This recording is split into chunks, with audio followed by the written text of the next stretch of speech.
Kia ora, I'm Sharon Brett-Kelly. Today on The Detail, the killer marine invader and the calls for the government to put aside hundreds of millions of dollars to fight it.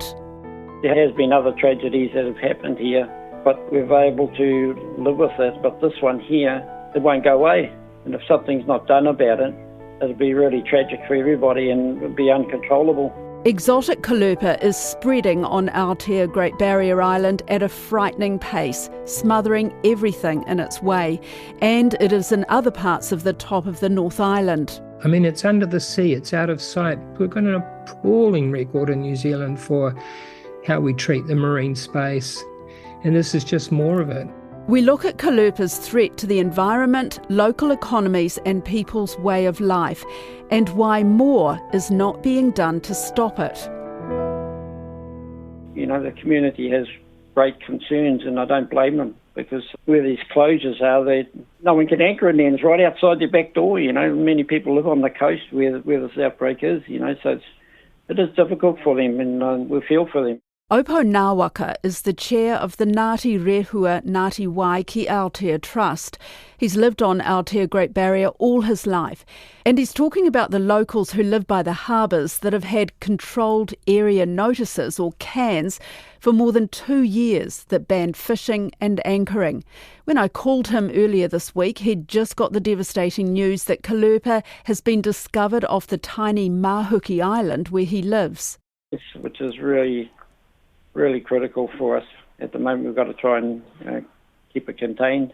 How did you find out that it was so close by? I think NIWA have been doing pilot dives around on the western coast of Great Barrier, and firstly they found it in the main three harbours, Trifina, Whangapatapata and Okupe, but I've found outbreaks elsewhere, even in Port Fitzroy Harbour, which is really catastrophic for us because it's a main anchoring area for boaties, you know. And the Great Barrier Environmental Trust is actually sponsoring the pilot boat to do some, as a private company, to do some more research into other areas of Port Fitzroy mainly, to see if there's not an outbreak in any other areas within Port Fitzroy, and try and have them really contained in those areas so there's no anchoring and so forth to minimise the spread. What does it mean for you and your community there where you are that there's been an outbreak so close to you? How does that affect you? It affects us a great deal, you know. More importantly, it affects our marine environment. Not many species survive in amongst that type of growth. Nothing eats it. We have a group out there called the Yahoo Miner. They're doing some studies on whether kina actually take to it, but that's uncertain at the moment. And the other thing is whether it'll keep up with the growth of it, because it spreads really quickly. That's what we're dealing with at the moment, and we need financial help to try and keep it contained at the moment. You can't anchor in there. You could probably surface slide, no sinkers or anything like that, but we prefer not to try and minimise the spread. You have a little bit break off and it floats somewhere, but it could settle somewhere and grow somewhere else, and that's what's happened in this case, we believe. But it's been there for a while, hasn't it? A few years. Yes, over 2 years. We don't know how it got here. Then they discovered it up in Rafiti and up north, and now it's slowly spreading its wings right through the east coast of New Zealand and the North Island anyway, you know, right down to Mercury Islands, yeah. I know, and they've even found it at Waiheke, which makes it scarily close to the big populations. Yes, but it's not dense like it is at the barrier here, you know. I've met up with the iwi from Waiheke. You know, we've sent a joint letter to government to try and put some budget aside for this new year coming so we can try and minimise the spread of it. They never gave us an answer for next year, you know, so that's pretty disappointing. What they don't understand is the danger of having this weed around. They may be able to do something about it now before it's too late, but there is going to be a point where it's going to be unstoppable. So let's take a closer look at this pest and what's being done to eradicate it or even control it. Scientist Dr. Barry Scott is Deputy Chair of Aotea Great Barrier Environmental Trust. He says people are angry at the poor response by the Ministry for Primary Industries. It's tragic and it's sad, it's maddening how Wellington has just not responded. I mean, there have been various iwi deputations to the former Minister of Biosecurity. They've banged on his table, they've written letters. There's all sorts of environmental groups around the Hauraki Gulf, including ourselves, that have written to the minister. And just nothing happens. Pitiful amount of money's been spent on it. And most of it has been around cans, ambassadors, publicity, endless meetings, endless hooies. I mean, we're hooied out, if I can say that. We need action in the sea. What does it look like up there, Barry? Can you explain what you can see? Can't see much unless you actually go under the water, or if there's a very, very low tide. It's a single cellular seaweed, and it has stolons that sort of creep along the surface of the seabed, and then it just pops down these little rhizoids to anchor it.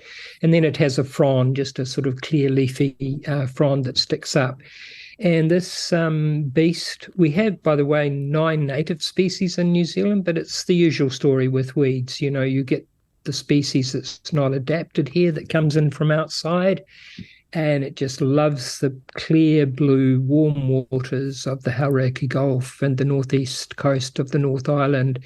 And certainly with La Nina in recent years, it's just ripped away. We still don't know. This is also frustrating, certainly for me as a scientist. We still have no good growth rates on it in our waters here, but estimates are 1 to 3 centimetres per day. So you start modelling in that, and we've got some people doing some graphics, you know, start with a tiny little circle and let it spread over time. And if you put several of these circles in a square, they merge pretty quickly. And smother everything in their way. Absolutely, yeah. It grows over the rocky reefs. People have picked up scallops that are absolutely covered in Caulerpa, and it's certainly moving with the currents, and that's why the cans have been totally ineffective, because there's a strong current that moves from the Colville Channel up the west coast of Barrier, and it's spread from Kupe, where the main incursion is, and much to our horror, it's actually got into Port Fitzroy in recent months. To your horror, because that is, what, the most popular place for boaties? Oh, it is. There's just thousands of boats come out here over the summer. My wife and I were out at Motu Kaikoura on the entrance, Manawar entrance into Port Fitzroy, and there's a boat cruising by about every 30 seconds. Unbelievable.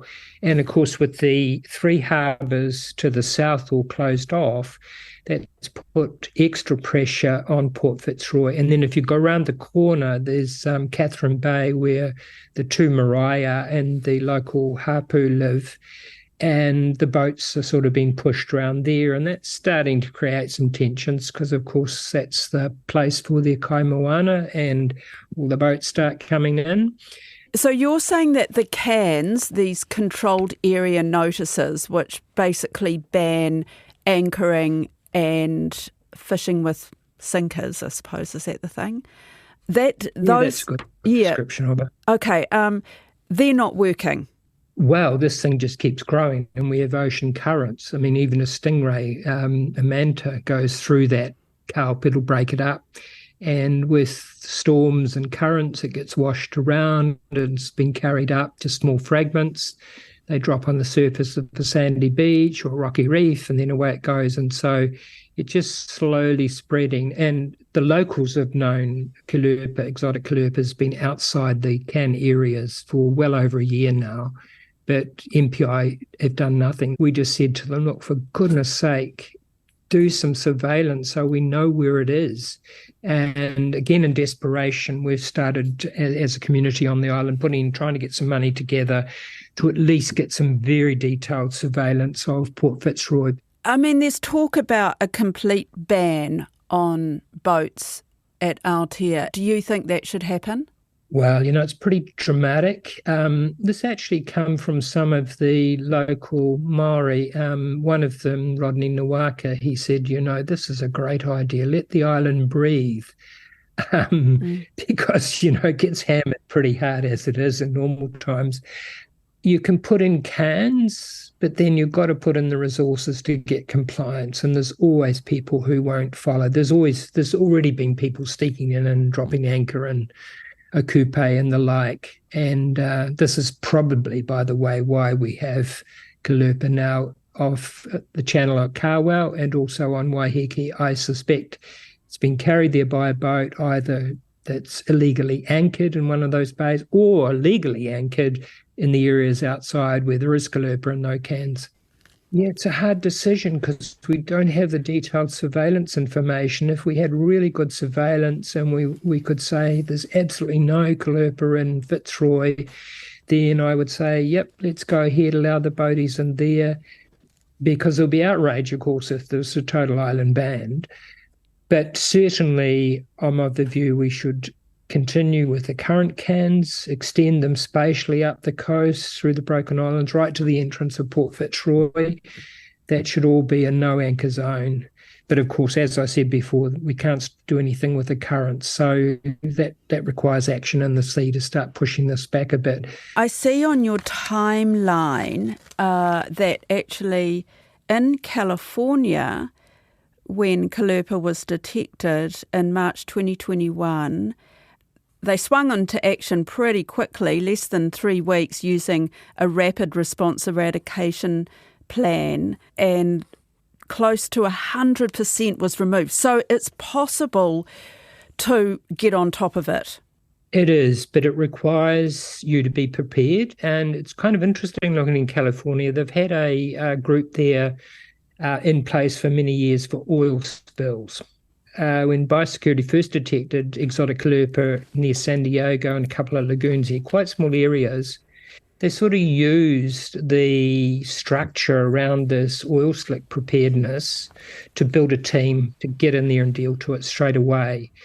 Caulerpa requires the response of an oil slick. You need to be prepared, you need to move rapidly, and deal with it as soon as you possibly can, because it grows so quickly. So what would it take to eradicate it here? Well, on barrier now, because it's been left so long, I mean, we're looking at 2.5 years versus Californians been in the water in 7 weeks. You need a management plan. You need good coordination and communication with the local community. You need outstanding surveillance, and you need the MPI consents.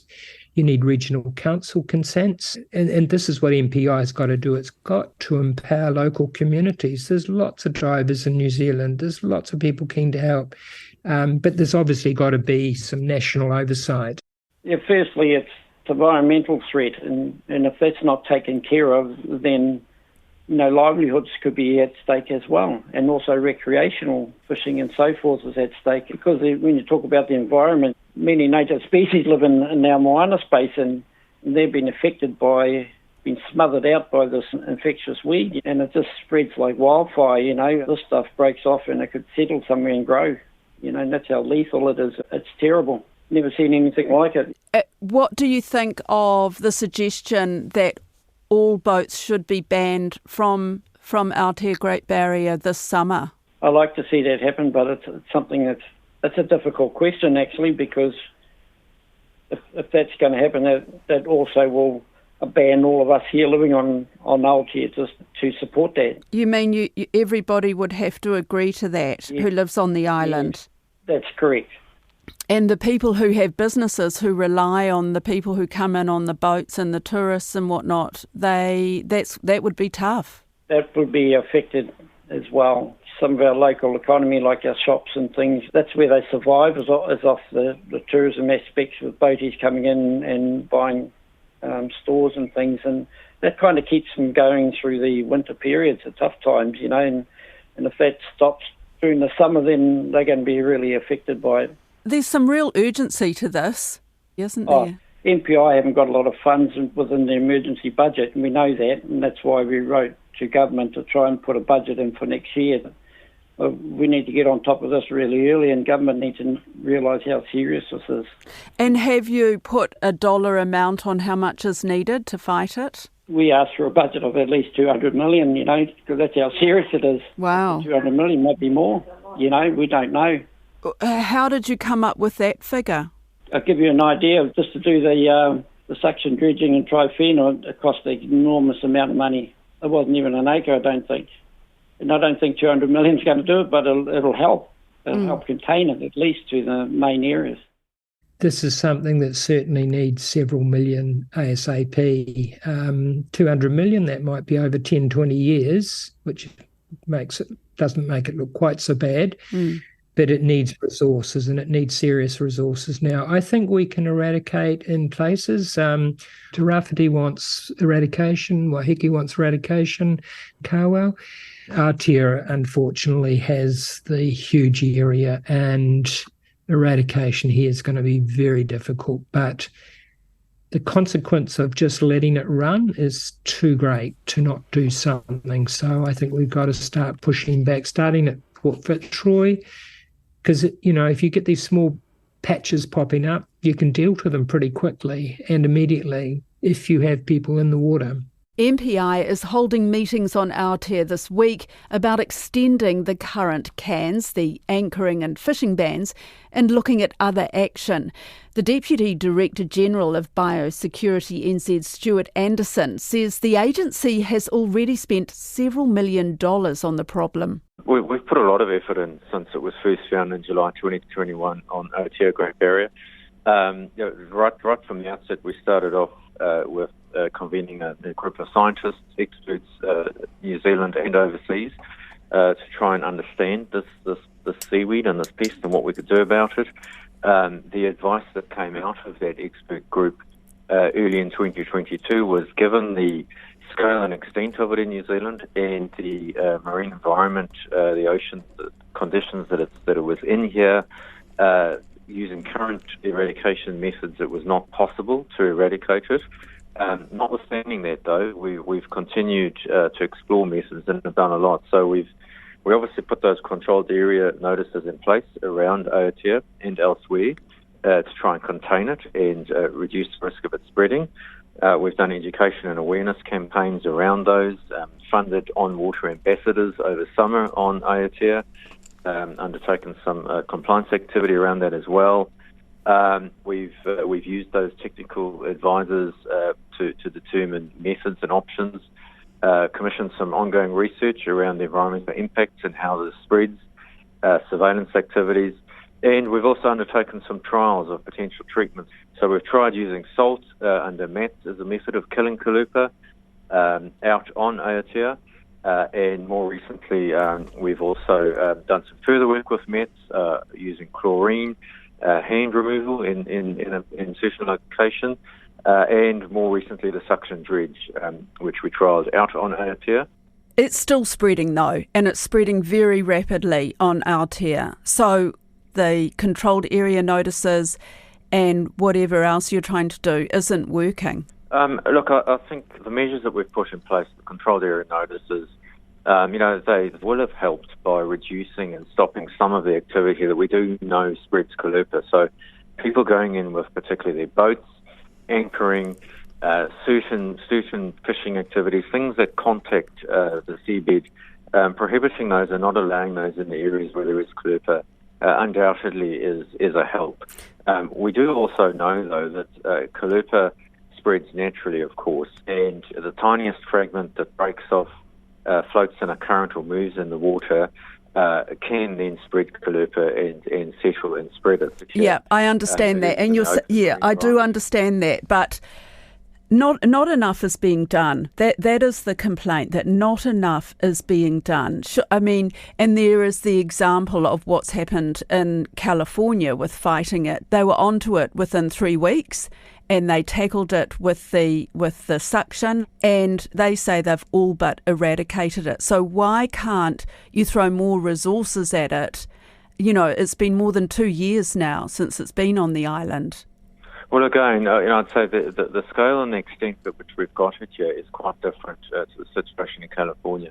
Yes, there are lessons absolutely from California. We have engaged directly with the Californians. We helped bring them over here as well more recently. The scale in California is much, much smaller than what it is here. In certain parts of Aotea, it's up to 80 hectares that's covered out to a significant depth as well. We also know when we found it in 2021, it probably had already been there for at least a couple of years. How much has been spent? So to date, we've spent around $5 million or so on it, and there's ongoing activity as I've outlined. So we are still committed to keeping going on this with Caulerpa. Should more be spent on it, though? I mean, I know that Opo Ngāwaka is calling for $200 million, and that would be spent over a much longer period of time. But should it be treated more like M. bovis, where close to $1 billion has been spent on trying to eradicate it? Yeah, look, I mean, I think at the moment it's not so much about the money. It's really about the ability to eradicate this and what the tools are and the options that are available. We've reconvened the scientific group to look again at all of this, pull all of that together with what we know 2.5 years in now, the back of that work, the research that's been going on and the monitoring, and then out of all of that figure out and land what is the long-term management treatment plan for Caulerpa, and then what the cost of that is. With M. bovis as well, again, we are dealing with quite different things here. Cows on farm, on land that we can identify, contain, test, and diagnose quickly is again quite different to a seaweed in the water, in the ocean, at the extent we've got that it spreads really easily with the tiniest fragment that can float in the water. What do you think is the scenario here? I mean, can it be eliminated? Well, so the advice we've all had to date is elimination, eradication, not possible with current tools and current treatments. That's not to say that new treatments and methods or something that's more effective could be developed. That's part of what we're doing with the suction dredge trials.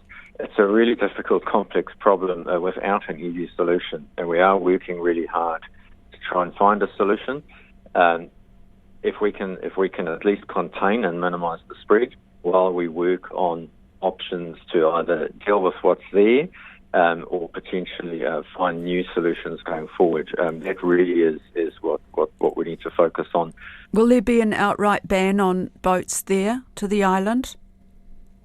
Look, I think we need to get through the next couple of days up there and get all the views and the feedback from everyone, those who all, live over there and would be impacted to varying degrees by whatever controls we put in place. So we do want to hear all those views before making decisions. That's it for today. I'm Sharon Brett-Kelly. The Detail is supported by the Public Interest Journalism Fund. Today's episode was engineered by Rangi Powick. Alexia Russell and Bonnie Harrison are our producers.